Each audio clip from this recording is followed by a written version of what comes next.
الحمد لله وكفى وسلام على عباده الذين اصطفى أما بعد فأعوذ بالله من الشيطان الرجيم بسم الله الرحمن الرحيم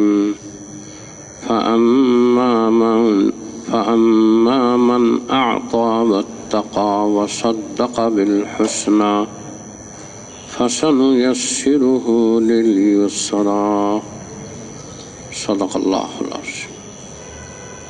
اللهم صل على محمد وعلى آل محمد كما صليت على إبراهيم وعلى آل إبراهيم إنك حميد مجيد. اللهم بارك على محمد وعلى آل محمد كما باركت على إبراهيم وعلى آل إبراهيم إنك حميد مجيد. আলহামদুলিল্লাহ, আল্লাহ পাকের দরবারে শুকর আদা করছি যে আল্লাহ পাক আমাদেরকে নিজেদের আত্মশুদ্ধির উদ্দেশ্যের জরুরি কিছু দিনই কথা শোনার মাজলিসে বসার তৌফিক দান করেছেন। আলহামদুলিল্লাহ।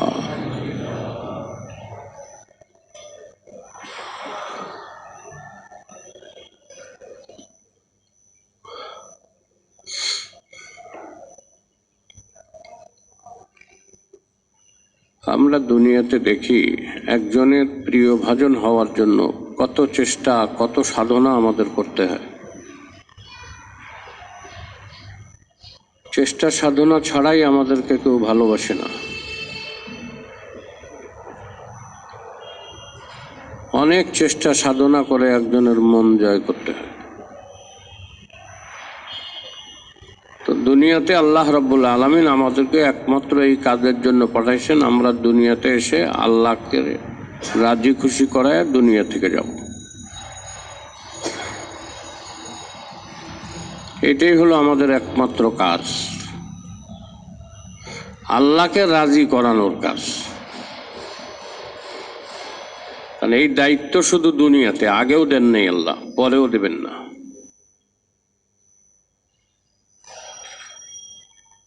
রুহের জগতে আল্লাহকে রাজি করার দায়িত্ব বান্দার উপরে ছিল না।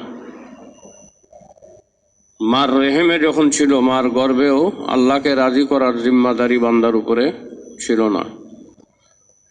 দুনিয়ার হায়াত শেষ হয়ে যাওয়ার পরেও আল্লাহকে রাজি করার কোনো দায়িত্ব বান্দার উপরে আর থাকবে না। শুধু এই দুনিয়ার হায়াতটুক, যার যতটুক হায়াত, এই হায়াতে আল্লাহকে রাজি করে দুনিয়া থেকে যাইতে পারলে মানব জনম সফল, মানব জনম সফল। আল্লাহ রাব্বুল আলামিন এই দায়িত্বই বান্দাকে দিছেন। আমি এই জন্য বলতেছিলাম গত তারিখে, তিনটা সম্পর্ককে সহি করে মানুষকে দুনিয়া থেকে যাইতে হবে।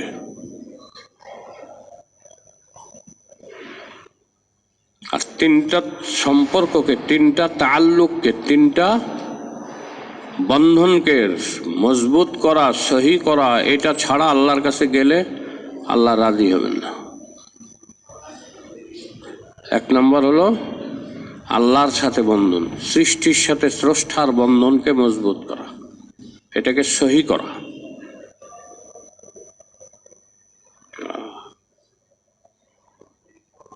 এটাকে সহি করা, বান্দার সাথে আল্লাহর সম্পর্ক, এটাকে সহি করতে হবে। সৃষ্টির সাথে সৃষ্টির সম্পর্ক, এটাকেও সহি করতে হবে। আর নিজের নফসের সাথে মানুষের সম্পর্ক, আমি আমার সাথে সম্পর্ক, এই তিন সম্পর্ককে সহি করার দায়িত্ব আল্লাহ বান্দাকে দিয়েছেন। আর স্পষ্ট বইলা দিছেন কিভাবে একটা কাজ করতে গেলে অনেক উপাদান লাগে। লাগে কি লাগে না? রুটি বানাইবেন কি দিয়া? খালি আটা হইলে হইব? আটা পানি লাগবো না গোলাইতে? পানি লাগবো যে, আটা পানি দিয়ে গোলাইবেন কিসের ভিতরে? পাত্র লাগবো না?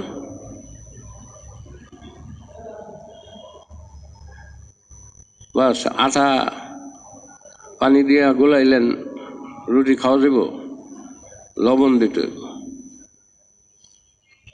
আর এখানে কিছু মেহনত করতে হবে। এখানে কিছু কি করতে হবে? মেহনত করতে হবে। হাত দিয়ে বা অন্য কোনো কিছু দিয়ে আটাটাকে ভালো করে পানির সাথে মিশায়ে, পানি কমও দেওয়া যাবে না, বেশি দেওয়া যাবে না। আমি একবার রুটি বানাইতে গেছিলাম, ভান্ডার মধ্যে আটা তুলে নিছি,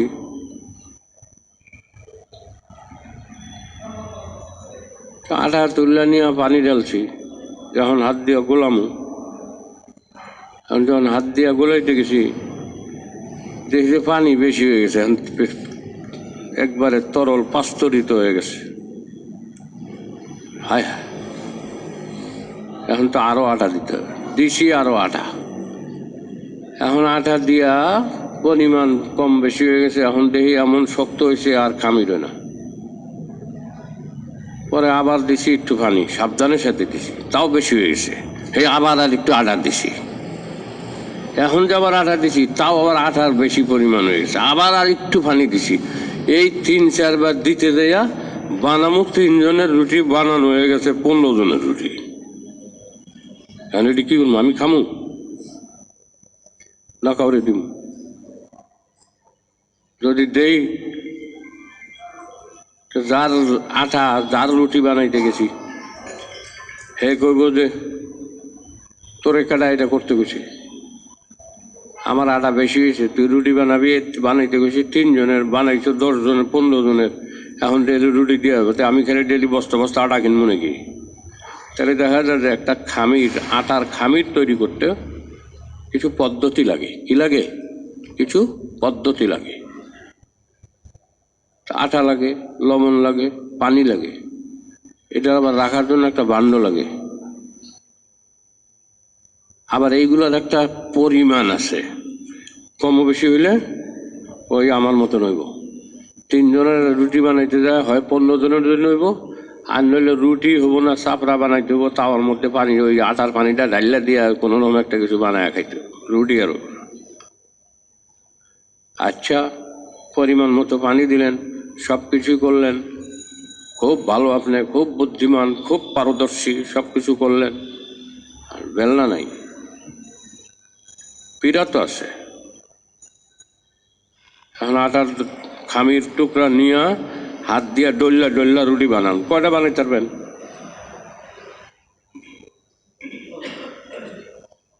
বেলান আছে কিন্তু পিড়ি নেই। রুটি তো বানাইছেন, এখন ভাজবেন কি? তাওয়া নাই, পাতিলের মধ্যে দিছেন, কোন রকম হয়েছে। যদি পাতিলের মধ্যে রুটি বানানো যেত তাহলে আর তাওয়া আলাদা বানানোর কোনো দরকার পড়ত না। তাহলে একটা রুটি বানাইতে এর পদ্ধতি, উপায়, উপকরণ কতগুলো লাগে? আল্লাহ বলছেন এই 3টা সম্পর্ককে সহি করতে হইব। গত তারিখে আমি এই 3টার কথা বলছি, আমি গত তারিখে বলছি এই 3টার কিছু তাফসিল করব, আর সে আজকে হলো সেটার তাফসিল, এই 3টা কথার তাফসিল। তা আল্লাহর সাথে সম্পর্ক সহি করার ভিত্তি কি, বুনিয়াদ কি? আবদিয়াত, দাস হওয়া। আমি গোলাম, আমি দাস। এই মানসিকতা যদি কোনো মুমিনের না থাকে, সে আল্লাহকে রাজি করাইতে পারবো? হ্যাঁ, আল্লাহকে রাজি করাইতে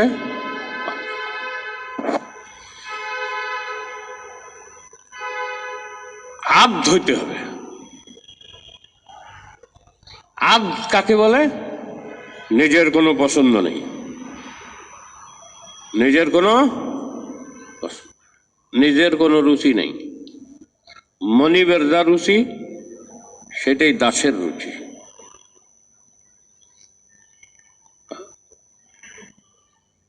মনিবের যা ইচ্ছা আমারও সেটা ইচ্ছা। একজন আল্লাহর ওলিকে জিজ্ঞেস করা হইলো, আপনি কেমন আছেন? আল্লাহর ওলিকে জিজ্ঞেস করা হলো, কেমন আছেন? কয়, আসমান জমিনের সমস্ত নিজাম যার কথায় চলে তার ব্যাপারে আর কি জিজ্ঞেস করো, কেমন আছে? কয় কি, এটা তো বাহ্যিক দৃষ্টিতে শিরিকালা কথা, বুঝেন নাই? কয়, আসমান জমিনের সব নিজাম, সব রুটিন যার কথায় চলে এর ব্যাপারে আর কি প্রশ্ন করো, কেমন আছে? সব কিছু তো আমার ইচ্ছা হইতেছে, তা আমি কেমন থাকুম, ভালো আছি। হুজুর, এত বড় শিরিক করলেন আপনি, আসমান জমিনের সবকিছু আপনার কথায় চলে? আরে না পাগল, সব আমার কথা চলবে কেন? চলে আল্লাহর কথা। কি হয়? চলে আল্লাহর কথায়।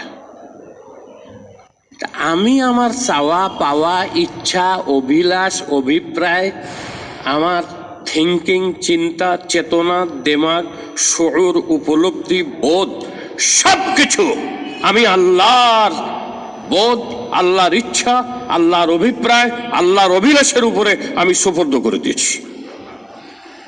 গুয়াকে কেমন যেন পৃথিবীর সবকিছু আমার কথা চলতেছে, আমার কোনো কষ্ট নেই। এটা হলো দাসত্ব। এটা কি দাসত্ব? নবীদেরও এগুলো করাইছে আল্লাহ, নবীদেরও এগুলাতে ছেড়ে দেয়নি।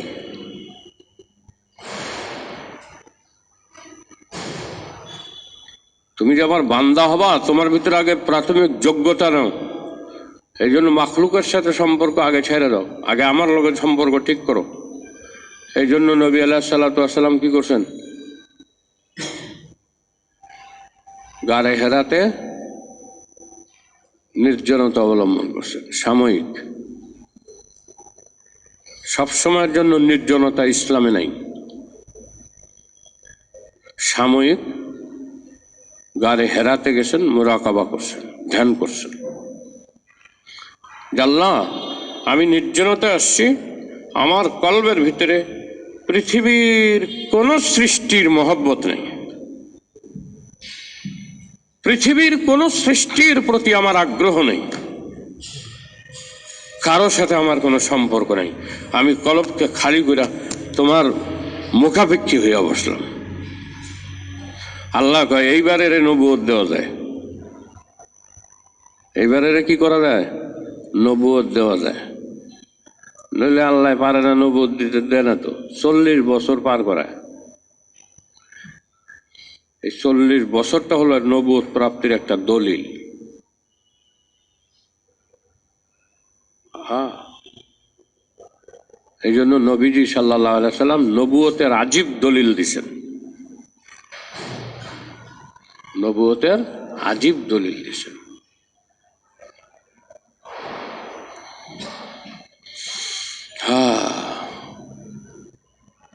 قد كنت فيكم عمرك سنين।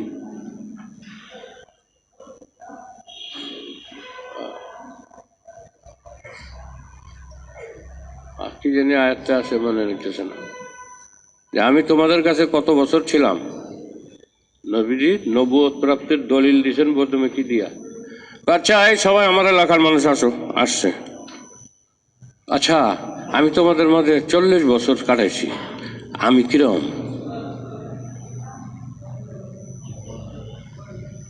আমার ব্যাপারে তোমাদের ধারণা কি? ভালো, এই জন্য তো আপনার আলামিন উপাধি দিছি। আমাদের পুরো আরবে আপনি সবচেয়ে বেশি বিশ্বস্ত, এই জন্য তো আমরা আপনার আলামিন উপাধি দিছি। আমানতদার, সবচেয়ে বিশ্বস্ত আপনি। আমার কিরম বিশ্বাস করো? বিশ্বস্ত তো কইতাছ মুখে, আমি যদি এখন কই যে এই মক্কা, এই পাহাড়ের অপর পাশে শত্রু আছে, ভোরবেলা তোমাদের উপরে হামলা করব, তোমরা বিশ্বাস করবা? মানে করবো না মানে? অবশ্যই করব। আচ্ছা, কেউ যদি পরীক্ষামূলক যায় যদি দেখো যে আসলে সৈন্য সমাবেশ ঘটে নাই, শত্রু সৈন্য সমাবেশ ঘটে নাই, তাহলে কি করবা? তাহলে মনে করবো আমার চোখ ভুল দেখছে, মুহাম্মদ মিথ্যা হইতে পারে না। এইটুক নিজের উপরে আস্থা প্রমাণ প্রকাশ করায়া নবীজি বলছেন, ইয়া আইয়ুহান নাস কুলু লা ইলাহা ইল্লাল্লাহ তুফলিহুন।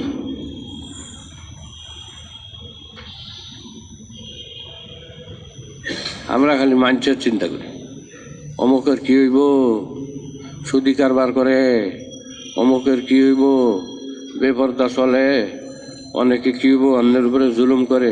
তুই কি করস বেটা? হ্যাঁ, তুই কি করস? অন্যদের নিয়ে চিন্তা করতেছস।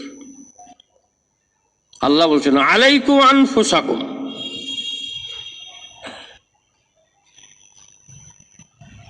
নিজের ব্যাপারে আগে সতর্ক হও।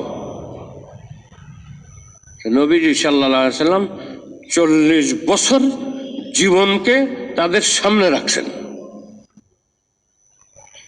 কাইফা তাজিদুনি কান্তা আমিনুন ফিনা,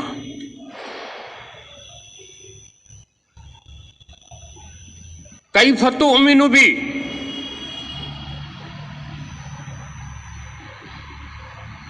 ওয়ালাউ রাআইনা খিলাফা কাউলিকুম ফাইন্নি কদ জানান্তু আন্নি কদ আখতাতু।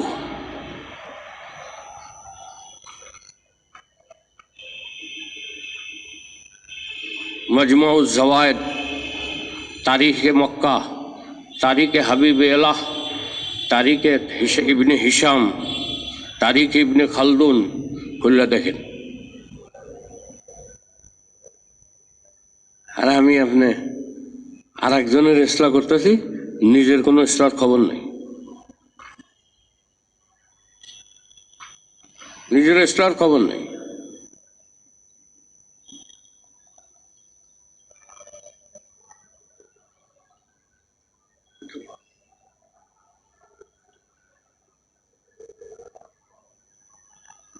নবুয়তেরও আল্লাহ রাব্বুল আলামিন কি করছেন? নবীদেরও একটা প্রাথমিক মুজাহাদার পরীক্ষা হয়ে গেছে, তারপরে নবুয়তি দেওয়া হয়েছে। তারপরে সেটা কি? আবদিয়াত। দেখছে যে না, আল্লাহ তো জানেন সব কিছু, এই পরীক্ষা কেন নিছেন?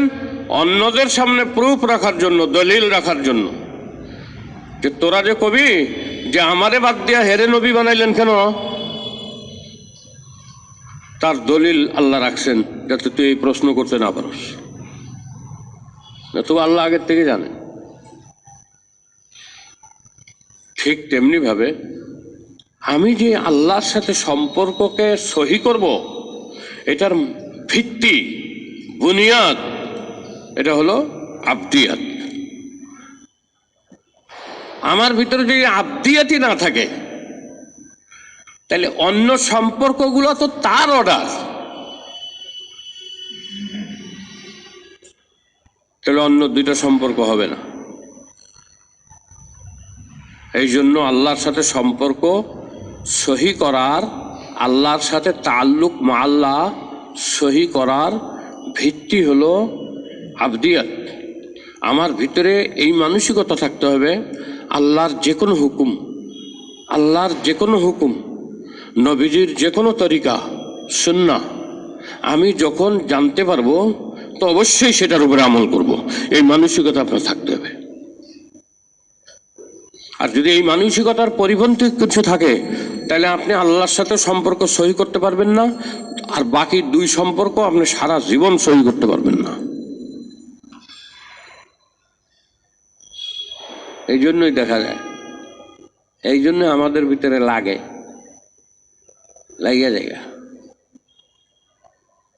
হ্যাঁ, আমারে বাদ দিয়া হেরে কেন বানাইলো সেক্রেটারি? আমারে বাদ দিয়া অমুকরে কেন চিফ অফ আর্মি স্টাফ বানানো হইল? আমাকে বাদ দিয়ে অমুকরে কেন প্রিন্সিপাল বানানো হইল? আমাকে বাদ দিয়ে অমুকরে কেন মোহতামিম বানানো? আমারে বাদ দিয়ে অন্য কারো ইমাম বানানো হইল? আমি এটার থেকে বাড়ি। আমারে বাদ দিলে আমি কম না, কোনো প্রতিবাদ নেই। আপনারা যদি কন যে হুজুর জানগা, কমিটি যদি কয় হুজুর আপনারা আমরা রাখলাম না, বাদ দেন, আমি কম না যে আমারে কেন বাদ দিয়ে আপনি অন্যরা রাখলেন, এটা আমি কম না, অন্তত আমি কম না। চলুন, আপনার আমার এই মানসিকতা তৈরি হয়েছে কিনা? আল্লাহর হুকুম আর নবীর তরিকা যদি সহিভাবে কারো মাধ্যমে নির্ভরযোগ্য সূত্রে আমার কাছে এসে পৌঁছে যায় এটা সুন্নাহ আর এটা আল্লাহর হুকুম, তাহলে আমি যে কোনো অবস্থাতে ওই হুকুম মানার জন্য তৈরি থাকবো। এই মানসিকতা যদি আপনার ভিতরে থাকে তাহলে বোঝা যাবে যে আপনি আল্লাহর সাথে সম্পর্ক গাঢ় করার, সম্পর্ক সহি করার ভিত্তি স্থাপন করছেন। আর যদি এই মানসিকতা না থাকে তাহলে আপনি আল্লাহর সাথে সম্পর্ক সহি করার কোনো ভিত্তি স্থাপন করেন নাই। আর যখন ভিত্তি স্থাপন করেন নাই তার উপর ঘর দাঁড়াইব কেমনে? বানাইতে পারেন, দইসা পড়ে যাব। ভিত্তি ছাড়া যেমন বিল্ডিং টিকে না, ভিত্তি ছাড়া আল্লাহর সাথে সম্পর্কও টিকবে না। আজকে খুব ভালো নামাজ পড়তেছেন, কালকা বেনামাজ হয়ে যাবেন। আজকে খুব দিনের দাওয়াত দিতেছেন, মোবাল্লেগ সারছেন, কালকে আপনি বদ্দিন হয়ে যাবেন, মুলহেদ কাফের হয়ে যাবেন, জিন্দিক হয়ে যাবেন, মুরতাদ হয়ে যাবেন। এই মানসিকতা আছে কিনা, এটা হলো ভিত্তি। আমার কোনো চাওয়া নাই, কোনো পাওয়া নাই। আমি দুনিয়াতে কোনো কিছু চাইতে আসি নাই, কোনো পথ চাইতে আসি নাই, কোনো কিছু লাভ করতে আসি নাই। আমি আমার মাওলারে, আমার আল্লাহরে রাজি করাইতে আসি। আমার আল্লাহকে রাজি করা আমার মাকসাদ। এটা ছিল সাহাবীদের মধ্যে, এটা ছিল কি সাহাবীদের মধ্যে। যুদ্ধ চলতেছে, বুঝেন, কোন একটা সেক্টরে যুদ্ধ চলতেছে, আর সে যুদ্ধের সেনাপতি খালেদ বিন ওয়ালিদ। ওমর রাদিয়াল্লাহু তাআলা আমিরুল মুমিনিন, তার পক্ষ থেকে হুকুমনামা আসছে, খালেদকে বরখাস্ত করা হলো, আবু উবায়দা ইবনুল জাররাহকে এখানকার সেনাপতি বানানো হলো। আর এই লিখিত ফরমান খলিফার পক্ষ থেকে নিয়ে আসছে কে? স্বয়ং আবু উবায়দা ইবনুল জাররাহ নিজে আইনা কইতেছে, বস জনাব হযরত আমিরুল মুমিনিন আমাকে এই চিঠি দিয়ে আপনার কাছে পাঠিয়েছেন। চিঠি নিয়েছেন, আমিরুল মুমিনের চিঠি, যুদ্ধ চলতেছে, খুলে দেখছেন যে এরে সেনাপতি বানাইতে গেছে, আর খালেদ বিন ওয়ালিদকে একজন সাধারণ সৈনিকের সাথে সৈনিক হইয়া কাজ করতে বলছে। খালেদ বিন ওয়ালিদ বললেন, আমিরুল মুমিনিনের হুকুম আমার শিরোধার্য। এই নেন, কমান্ডার ইন চিফের ব্যাজ পড়াইয়া দিল তারে, আবু উবায়দা ইবনুল জাররাহকে। আপনি কমান্ডার, আপনি সেনাপতি, আমি সহাস্য বদনে সন্তুষ্ট চিত্তে আমি আমিরুল মুমিনিনের সিদ্ধান্তকে মেনে নিলাম, কারণ আমি নবীকে বলতে শুনছি আমিরের আনুগত্য করবা, আমিরের আনুগত্য করবা। আমরা আমিরের সাথে আর্গুমেন্ট করি, আমির সাহেব তবলিগ জামাতে গেল অনেক সময় আমিরের সাথে কি করে আর্গুমেন্ট করে। আমির সাহেব একটা খুশি, আমির সাহেব এটা তো আমার একটু অসুবিধা, অন্য কারো বললে হয় না।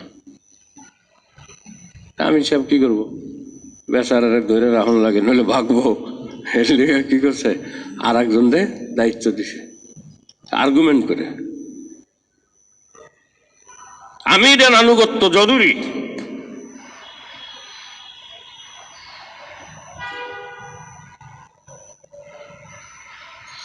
আমি তবলিগে গেছি আগে 2 বছর, মারকাজি মসজিদে ফিজিতে কাজ করছি তবলিগে। 2 বছর সাল লাগাইছি, 2 সাল। মানুষে জানে রে আমি তবলিগ বিরোধী মানুষ, আমি তবলিগ করি না। 2 সাল লাগাইছি ফিজিতে।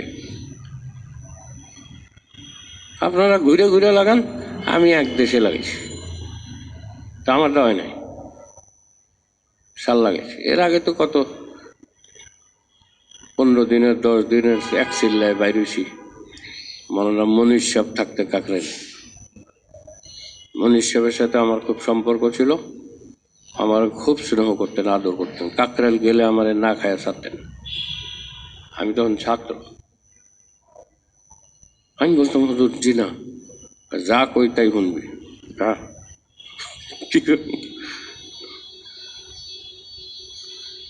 এখন অনেক সময় তবলিগে যাইতে চাই, আমার কেউ নেয় না। তবলিগে যাইতে চাই, সাল আবার সময় লাগাইতে চাই, চিল্লা চুল্লা লাগাইতে চাই, তা আমার নেয় না।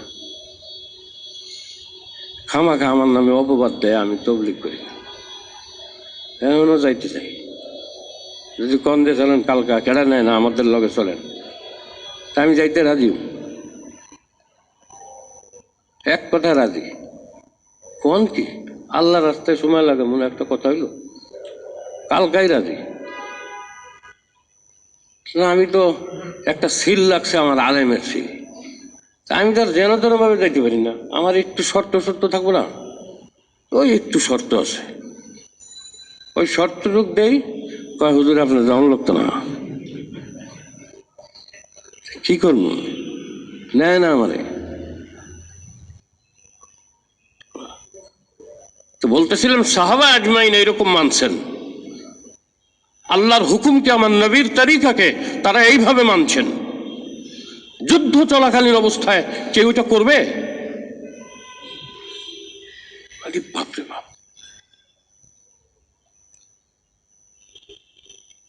মাইনে নিচ্ছে, মাথা নত করে দিছে, ব্যাস পড়াই দিছে আবু ওবায়দা ইবনুল জাররাহকে। খালি বলছে যে একটা অনুরোধ রাখবেন, এখন আমভাবে এলান করবেন না।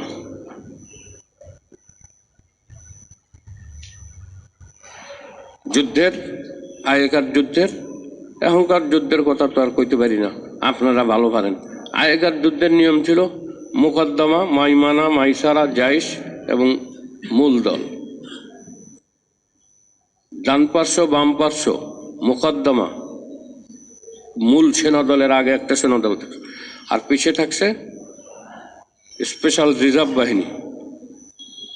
প্রত্যেক বাহিনীর কমান্ডারকে জানায় দেওয়া হলো যে এখন থেকে আবু ওবায়দা ইবনুল জাররাহ এই যুদ্ধ শেষ না হওয়া পর্যন্ত সেনাপতির কাজ করবে এবং আমিরুল মুমিনিনের ফয়সালাই। কিন্তু সাধারণ সৈনিকদেরকে এটা জানতে দেওয়া হলো না। খালিদ বিন ওয়ালিদ বললেন, আমার অনুরোধ, আমি যুদ্ধের পলিসি বুঝি, আল্লাহ আমাকে সে যোগ্যতা দিয়েছেন, আমি আপনার কাছে অনুরোধ করতেছি এই সাব কমান্ডারদেরকে জানাই দেন, কিন্তু সাধারণ সৈনিকদেরকে জানাবেন না যে আমি খালিদ বিন ওয়ালিদ সিপাহ সালার নাই, তাহলে যুদ্ধের মোড় ঘুরে যাবে। আবু ওবায়দা ইবনুল জাররাহ বলল, হুজুর আপনি যেমনি বলেন আমি আছি, আমি আপনাকে মাইনা চলতেছি, আপনি আমাকে পরামর্শ দেবেন। আমিরুল মুমিনিন আমার কমান্ডার ইন চিফ বানাইছে, আমি তো অস্বীকার করতে পারি না। আর আমি তো আগে যদি দেখতাম তাহলে হয়তো বিনয়ের সাথে বলতাম, তা আমি তো জানি না, আমার কাছে সিডি দিয়ে আপনার কাছে পাঠাইছে। তো এখন আমি যখন কমান্ডার ইন চিফ, আপনি প্লিজ আমার থেকে সরে যাবেন না, আপনি আমার কাছে কাছে থাকবেন, আপনাকে ছাড়া কিন্তু হবে না, আপনি কাছে থাকবেন। এই ছিল সাহাবা আজমাইন। আমরা মুখে তো অনেক কিছু বলি, মুখে লম্বা লম্বা কথা অনেক বলা যায়, কথা বলেন, কিন্তু বাস্তবতা ভিন্ন জিনিস, বাস্তবতা ভিন্ন জিনিস। মুখের কথা আর বাস্তবতা, এই দুইটার মধ্যে যে পার্থক্য, এই পার্থক্য বর্তমান খুব ভালো করে বোঝা যাইতেছে। বর্তমান কালে খুব ভালো করে কি করা যাইতেছে, বোঝা যাইতেছে। আর কিছু কইতেছে। তা আমি বলতেছিলাম যে এটা হলো আবদিয়াত, মান্য। এটা হলো কি মান্যতা।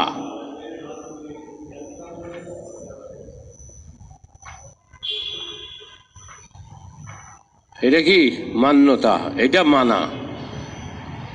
আপনি এটা ভিত্তি রাখেন যে আমি যখনই আল্লাহর কোন হুকুম জানবো, নবীর তরিকা জানবো, আমি সাথে সাথে আল্লাহর ওই হুকুমকে নবীর তরিকায় মানার জন্য সর্বদা প্রস্তুত থাকিব। এই দৃঢ় প্রত্যয় অন্তরে সার্বক্ষণিক রাখার নাম হলো আবদিয়াতের ভিত্তি প্রস্তরে স্থাপন। এখন আল্লাহর সাথে আপনার সম্পর্ক কি বলে যে খুব তাড়াতাড়ি সম্পর্ক বৃদ্ধি পাবে, সম্পর্ক বাড়বে, মজবুত হবে, সহি হবে। এটা ভিত্তি। আর যদি মনে করেন এখন যদি এরকম হইতো, তাহলে বলতো যে আমারে বাদ দিয়া আমারে বরখাস্ত করলো, আমার কি অপরাধ? কই চলো আমরা কু করি, আমিরুল মুমিনিন আমারে বরখাস্ত করছে, এখন আমিরুল মুমিনের বিরুদ্ধে কি করবো, আমরা কু করবো। রেডি সবাই? Sir ready.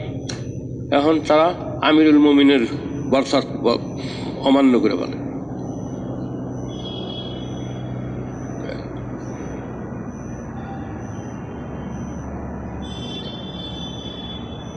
দুই নম্বর সম্পর্ক সৃষ্টির সাথে, এটা আল্লাহর হুকুম। সৃষ্টির সাথে যদি সম্পর্ক সহি না হয়, তাহলে আমার সাথে সম্পর্ক সহি হবে না।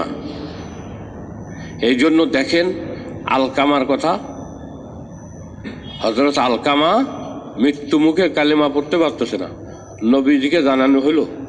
নবীজি ব্যথিত হইলেন, পেরেশান হয়ে গেলেন, আমার হায়াতে আমার সাহাবী কালেমা পড়বে না, মরে যাবো গা, এটা কেমনে হয়? পৃথিবীর মানুষ পরবর্তীতে জানবে নবীর এই সাহাবী বেঈমান হয়ে মরছে, সর্বনাশ। নবীজি আসছেন, তাড়াতাড়ি তালাশ করছেন, নিশ্চয়ই কোনো রহস্য আছে। কি রহস্য? খুঁজে অনুসন্ধান করা হলো। মাকে ডাকা হলো, মাকে জিজ্ঞেস করো তোমার ছেলে আলকামা কেমন?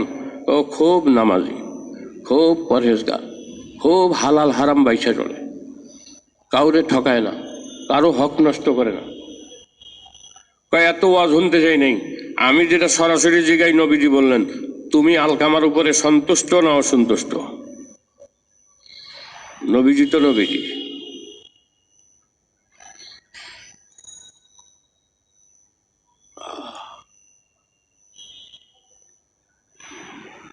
বুঝতে পারলেন? কারণ মা কথা কেন, কথা কয় না কেন? আমি আলকামার উপরে খুব অসন্তুষ্ট। নবীজি বলছেন তোমাকে আলকামাকে মাফ করতে হবে, মাফ করে দাও। অসম্ভব, আলকামা আমাদের অনেক কষ্ট দিছে। কোন দিক দিয়ে কষ্ট দিছে?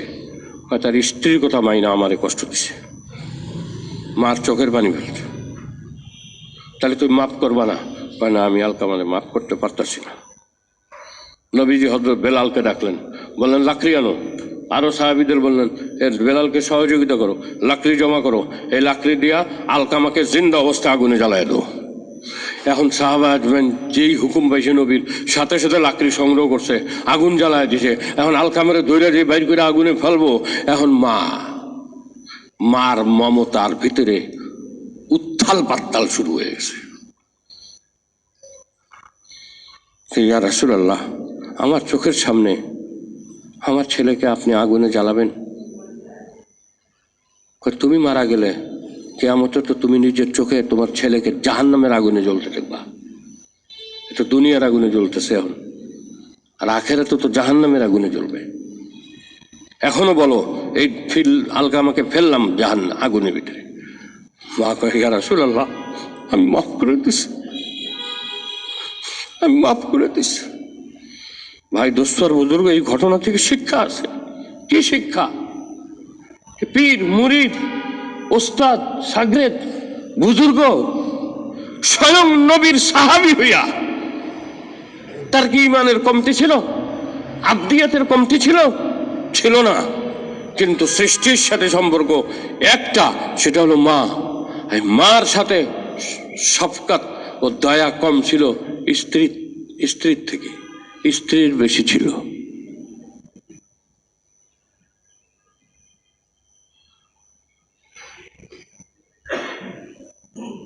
কলিকালের জানি কয় পোলাপান,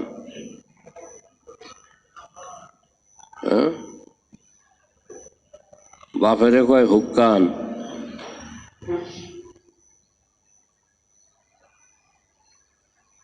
কলিকালেন কোলাকান পোলাপান, বাপেরে কয় হুক্কান, মায়েরে কয় বুকুট নিবুরি, বউরে কয় সোনার চান। শুনছেন নি এরম কথা?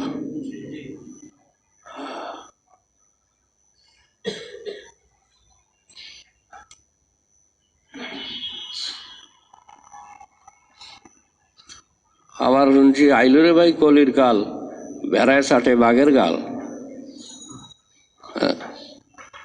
আইলরে ভাই কলির কাল, ভেড়ায় চাটে বাঘের গাল।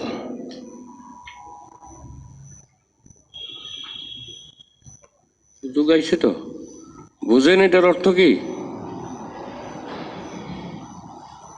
যোগ্যতা সম্পন্ন মানুষ অযোগ্য নিকৃষ্ট বদমাইশ চোররে সার কয়। বাধ্য সে এখন কইতে। যোগ্য অযোগ্যরে কি কয়? সার কয়। কারণ না কইলে তার চাকরি থাকবো না, এইটাই বুঝাইছে। আইলুরে ভাই কলির কাল, ভেড়ায় চাটে বাঘের গাল। ভেড়া আবার বাঘের চুমা দিব? এত সাহস ভেড়ার আসেনি?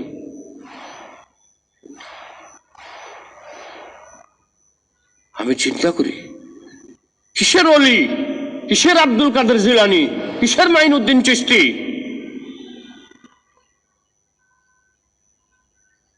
সমস্ত বুজুর্গত্বে একজন মানুষের কাছে তার সবচেয়ে বড় বুজুর্গ হলো তার মা। তার মা। খাজা মাইনুদ্দিন চিশতির মার কথা শুনাইছি না? খাজা মাইনুদ্দিন চিশতি আজমেরি খাজা বাবা আধারে মানছে কয়,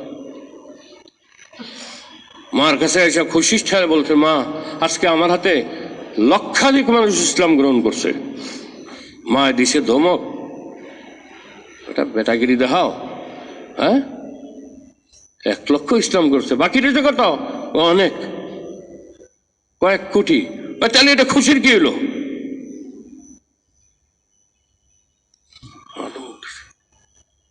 আর শুধু এটা তোমার কৃতিত্ব না,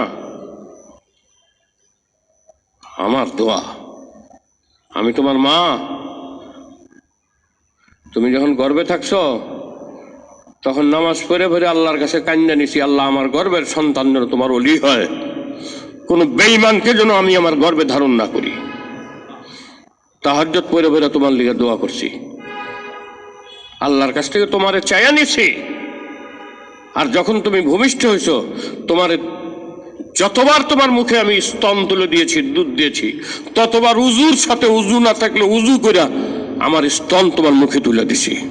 আমি কোন অবস্থায়, অপবিত্র অবস্থায় তোমাকে আমি স্তন্যপান করাই নাই। আজকে তুমি মাইনুদ্দিন চিশতি আজমেরি হয়ে গেছো।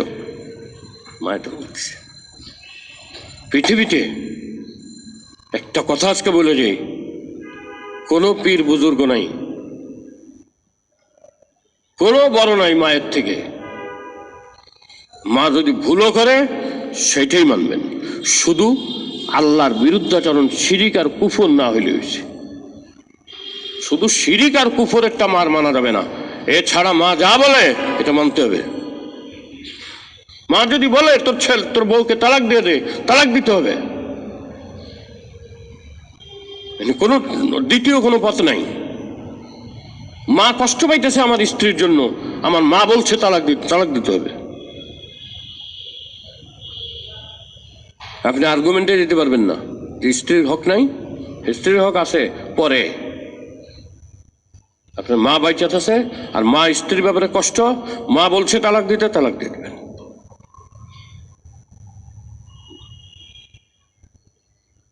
ইব্রাহিম আলাইহিস সালাম আয়েশা বলছেন যে তুমি কে? আমি তো ইসমাইল সাহেবের স্ত্রী। আচ্ছা, আর কিছু বলে নাই? বলছে আমি তো তার বাবা, আমি ইব্রাহিম। আচ্ছা, পরিচয় হয়েছে। কেউ আব্বা বসেন, তাহলে আপনার ছেলে আসুক। না, আমার সময় নেই, আমি চলে যাব। তো তোমার একটা কথা বলে যাই, তোমার স্বামী বাসা আসলে, আমার ছেলে বাসা আসলে বইল যে ঘরের চৌকাটটা বদলায় ফেলাইতে, ঘরের চৌকাটটা ঠিক হয় নাই। স্ত্রী বোঝে নাই গোড়ার ডিম কিচ্ছু, কিন্তু ইসমাইল আলাইহিস সালাম যখন আসছে, আয়েশা যখন এই কথা বলছে যে আপনার আব্বা আইছিল, আমার শ্বশুর আইছিল, আমি এই যে বইতে কইলাম বইল না, উনি গেল গা, তারা আছে কিছু বলছে, বলে গেছে যে ইসমাইল আসলে বইল ঘরের চৌকাটটা যেন চেঞ্জ করে। সর্বনাশ, তোমারে তালাক দিতে বলছে, আমি আর তোমাকে রাখতে পারবো না, আমি আর তোমাকে রাখতে পারবো না, তালাক দিয়ে দিছে। আবার কয়দিন পরে আইছে, আইয়া দেখে নতুন করে, তুমি কে? আমি অমুকের ওয়াইফ। আচ্ছা, আব্বা বসেন। আমার তো সময় নাই, তো যাই হোক, তুমি ইসমাইল আসলে একটা কথা কইও, বললো যে ঘরের চৌকাটটা খুব সুন্দর হয়েছে, এটার জন্য যত্ন করে। ইসমাইল আসলে যখন বলছে, তো হযরত ইসমাইল আলাইহিস সালাম বলেন যে আমার আব্বা তোমার সন্তুষ্টি প্রকাশ করে গেছে, তোমাকে যত্ন নিতে বলছে। বাপ মা বুঝে, তুমি সন্তান, তুমি বোঝো না, তুমি যৌবনের তরঙ্গে খেলতেছো, এখানে তুমি তোমার মা স্ত্রীকে খুব প্রশংসা করে ভালো বলতেছো, মার যত্ন নিতেছো না। কিন্তু তোমার মা যদি তোমার উপর অসন্তুষ্ট থাকে, তাহলে দুনিয়ার সমস্ত ওলি আল্লাহ আইসা তোমার জন্য খতম পড়লো, তোমার মুখ দিয়ে কলেমা বাইর হবে না। তুমি সারা জীবন চিল্লায় দাও, আর সারা জীবন যদি হাদিস কোরআন পড়াও, বুখারী পড়াও, তো তোমার মুখ দিয়ে কলেমা বাইর হবে না। মার চেয়ে বড় কোনো অলি নেই, কোনো অলি নেই।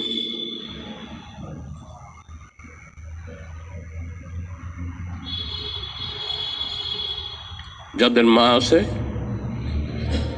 তাদের নিয়ামত। আল্লাহর নবী বলে গেছেন, তোমাদের মা বাপ তোমাদের জান্নাত জাহান্নাম। আমরা মা বাপ সবকে হারাইছি, সব হারাইছি।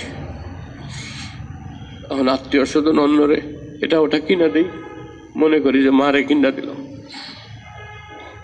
মার চেয়ে বড় অলি কারো জীবনে নেই, মার চেয়ে বড় পীর আর কেউ নেই।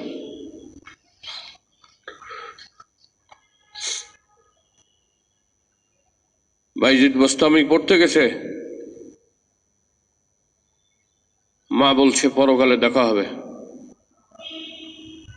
না।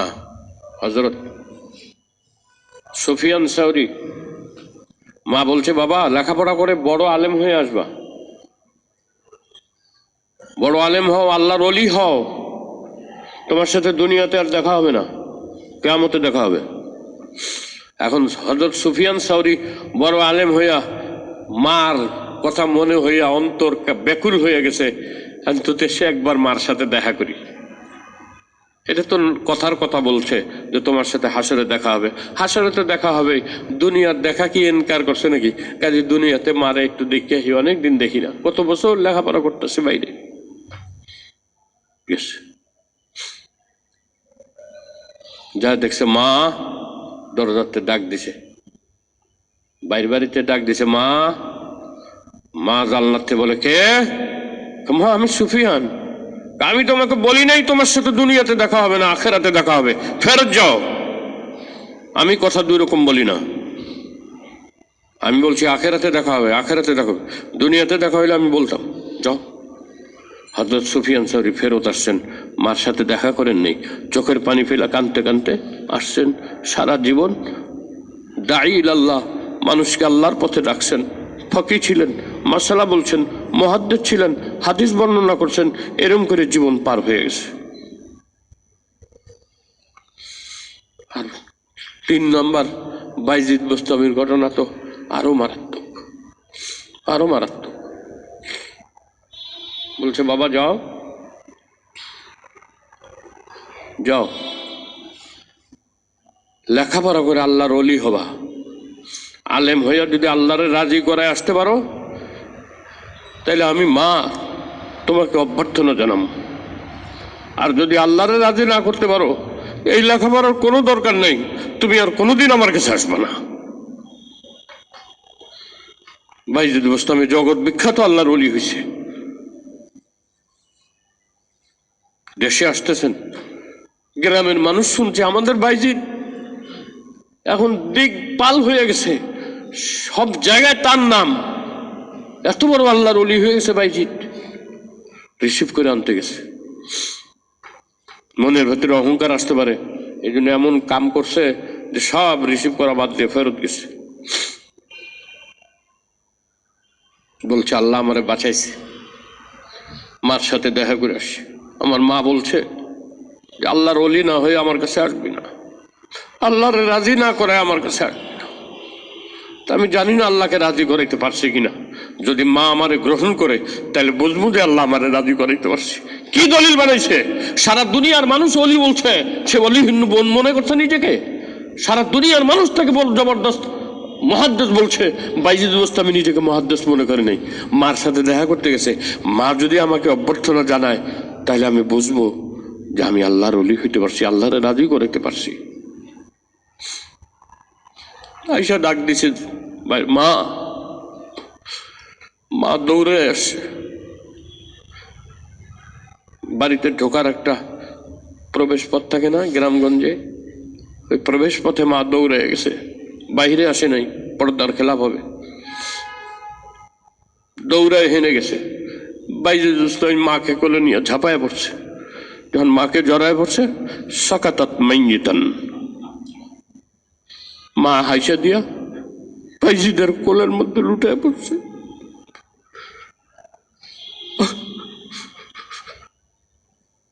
কিসের দুনিয়া, কিসের পীর মুরিদি? পারছে বড় অলি নাই, মুসলমানরা বুঝে নাই। আমাদের দোষ, আমরা মুসলমানদের বুঝাইতে পারি নাই। আলেমদের দোষ, আমাদের দোষ, আমাদের ত্রুটি, আমরা মানুষকে বুঝাইতে পারিনি। একটা সম্পর্ক, সৃষ্টির সাথে আরো সম্পর্ক আছে। এই সম্পর্কের বলছিলাম আমি যে ভিত্তি কি? শাফকাত, সহানুভূতি, দয়া। আল্লাহর সাথে সম্পর্ক সহি করার ভিত্তি কি?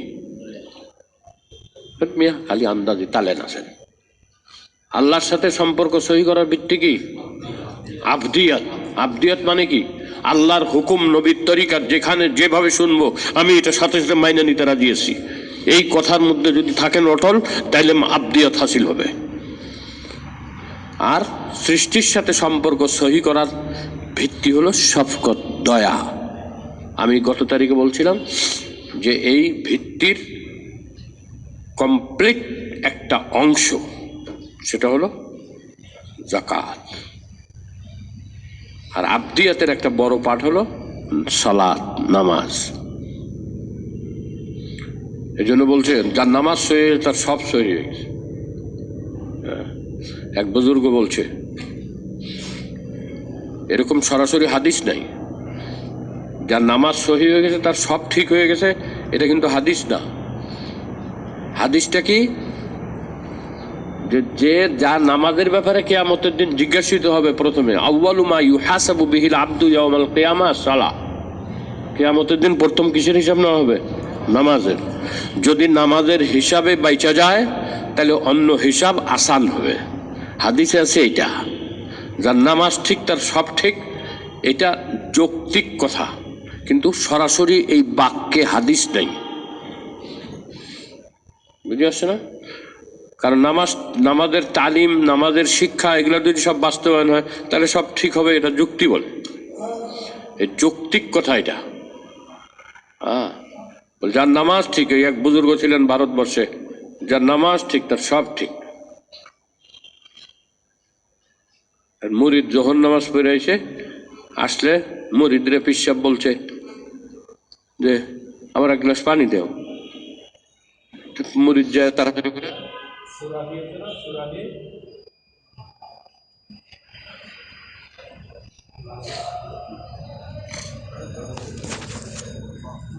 সাপোর্ট, ফিনান্সিয়াল সাপোর্ট, এটা বড় জিনিস, এর চেয়ে বড় সব কথার নাই।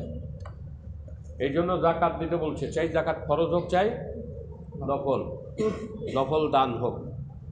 নফল দান দেও শাব্দিক অর্থে জাকাত বলে, আর জাকাত ফরজ জাকাতকেও জাকাত বলে।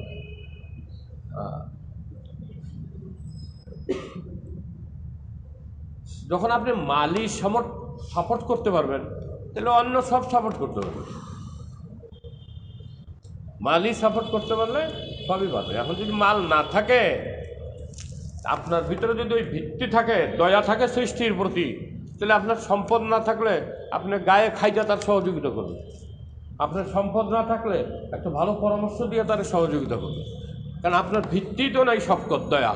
আপনার ভিতরে তো আছে উগ্রতা, আপনার ভিতরে আছে কি নিষ্ঠুরতা, পাষাণ হৃদয়। আপনি বাহ্যিক আপনি লক্ষ টাকা দান করলে কি আপনার হয়ে যাবে নাকি?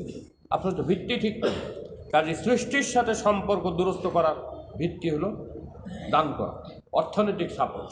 যদি অর্থনৈতিক সাপোর্ট না করতে পারেন, তাহলে অন্য যে ধরনের সাপোর্ট আছে এটা করবে।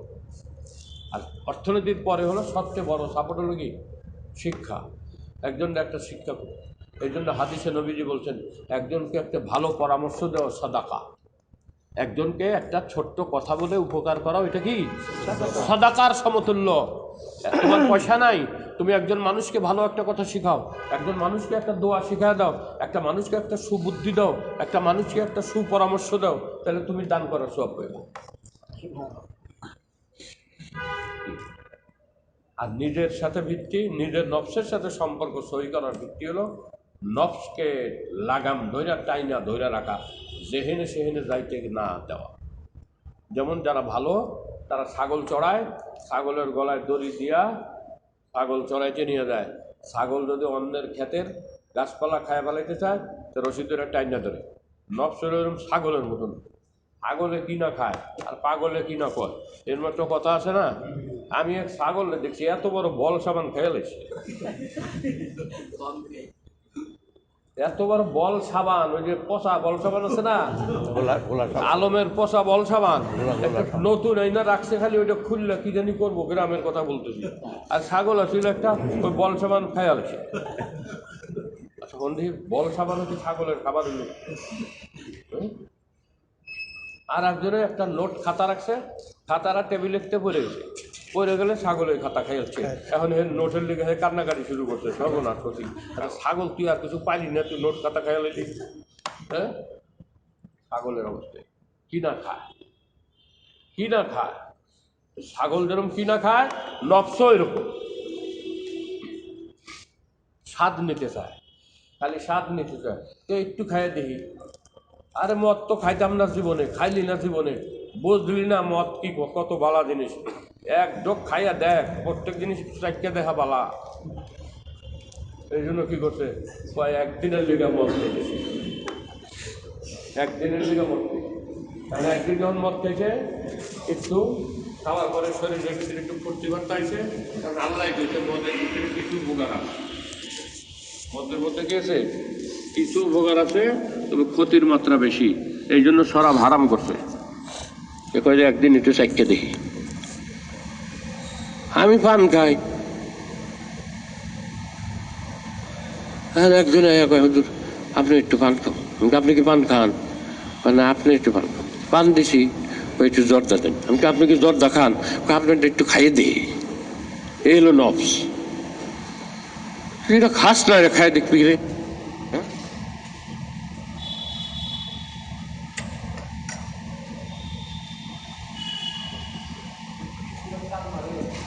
একবার টান মারি দেখি না কিরম লাগে। এটা নফস। ঠিক আছে, একবার যখন চান্স পাইছি একবার একটু জিনা করে দেখি না কিরম লাগে, পরে তওবা করে এলাম। এই নফস ছাগলের মতন গরির দলায় দড়ি দিয়ে টাইনা ধরে রাখো যেন অন্যের কিছু খাইতে না পারে। তাহলে নিজের নফসের সাথে সম্পর্ক সহি করার মাম্বা ভিত্তি হলো, বুনিয়াদ হলো নিজের নফসকে টাইনা ধরে রাখা, যে কোনো দিক যাইতে না দেওয়া। আর তায়াক্কুজ, বেদার রাহনা, জাগ্রত থাকা, বিনিদ্র রজনী, পুরা রাত না, অন্তত শেষ প্রহরে উঠা সিজদায় পড়ে আল্লাহর কাছে কিছু চাও। এটা নফস, নিজের নফসের সাথে তোমার সম্পর্ক সহি হয়ে যাবে। নবীজি বলছে সবার সাথে একটা শয়তান থাকে, ফেরেশতা থাকে। সাহাবীরা যে ইয়া রাসূলুল্লাহ আপনার লোক শয়তান আছে, কয় হ্যাঁ, কিন্তু আমার শয়তান আমার প্রভাবে মুসলমান হয়েছে, আমারে আর কুপরামর্শ দেয় না। তাহলে ভাই, দোস্ত আর বুজুর্গ, সময় নাই, আমি আসলে তাফসিরে যাইতে পারলাম না, বিস্তারিততে যাইতে পারলাম না, সময় হই। এই তিনটা মনে রাখবেন। আর এই যে তিনটা সম্পর্ক সহি করলে জান্নাতের পথে যাইতে পারবেন আর আল্লাহ রাজি হবেন, এটা দলিল লাগবে না, দলিল তো দেই নেই। তো সামনে ইনশাল্লাহ চলতে থাকে। এটা তো ইসলাহি মাজলিস, এটা ওয়াজ শোনার মাজলিস না। নিজেদের যাতে আত্মশুদ্ধি হয়, নিজেরা নিজেদেরকে যাতে সহি করতে পারি সেই চেষ্টা করুন। আল্লাহ পাক আমাদের উপরে তৌফিক দান করেন, আমাদের উপরে রাজি খুশি হয়ে যান। সুবহানাল্লাহি ওয়া বিহামদিহি, সুবহানাকাল্লাহুম্মা ওয়া বিহামদিকা, আশহাদু আল লা ইলাহা ইল্লা আনতা, আস্তাগফিরুকা ওয়া আতুবু ইলাইক। রব্বি জাআলনি মুকিমাস সালাতি ওয়া মিন যুররিয়্যাতি। আল্লাহুম্মা ইগফির লানা ওয়া লিওয়ালিদাইনা রব্বিরহামহুমা কামা রাব্বায়ানি সগীরা। اللهم اغفر لنا ولوالدينا رب ارحمهما كما ربياني صغيرا. ربنا آتنا في الدنيا حسنة وفي الآخرة حسنة وقنا عذاب النار. اللهم وفقنا لما تحب وترضى من القول والفعل والعمل والنية، إنك على كل شيء قدير. اللهم إنا نسألك رضاك والجنة، اللهم إنا نسألك رضاك والجنة ونعوذ بك من غضبك ومن النار، ونعوذ بك من غضبك ومن النار. اللهم احفظنا، اللهم احفظنا من غضبك وعقابك وسخطك. اللهم احفظنا من غضبك وعقابك وسخطك. أنت ولينا في الدنيا والآخرة. توفنا مسلما وألحقنا بالصالحين. سبحان ربك رب العزة عما يصفون، والسلام على المرسلين والحمد لله.